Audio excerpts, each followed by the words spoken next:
May does not push harder, it aligns deeper. There is a subtle but powerful difference between forcing outcomes and moving in alignment. One relies on pressure, the other relies on clarity. One exhausts, the other amplifies. Most people are taught to push, to overcome resistance with more effort, more hours, more intensity. But there comes a point where pushing stops working, where effort begins to feel like friction instead of progress, where the harder you try, the less natural it feels. That tension is not always a sign to push harder. Sometimes it is a sign to realign. When you work from alignment, the experience of effort changes. It becomes more focused, more precise. You are no longer scattering energy across conflicting priorities. You are directing it into something cohesive, something that reflects your values, your direction, your intention.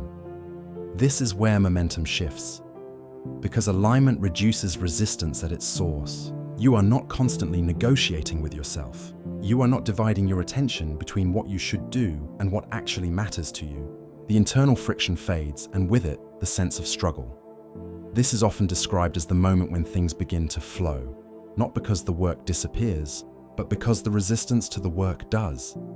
When your actions align with your direction, decisions become clearer, opportunities become easier to recognize. Even challenges feel different, not like obstacles, but like necessary parts of a path you have chosen.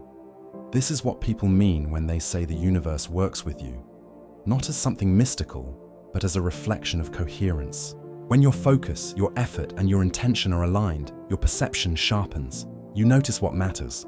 You act on it, and those actions create results that reinforce your direction. It becomes a cycle, but one that builds rather than drains. Misalignment, on the other hand, fragments everything. It splits your energy, clouds your judgment, and turns simple actions into complicated decisions. It creates the illusion that more effort is needed, when in reality, better alignment is required.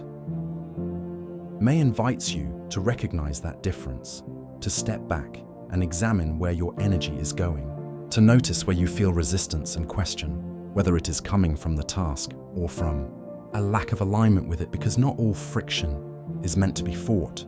Some of it is meant to be understood. Working from alignment does not mean everything becomes easy. It means everything becomes coherent. Your effort connects, your direction holds. Your actions reinforce one another instead of competing. And in that coherence, progress becomes sustainable. May is not about controlling outcomes. It is about aligning inputs. Because when your actions reflect who you are and where you are going, the path begins to respond in kind. Not by removing the work, but by making the work count.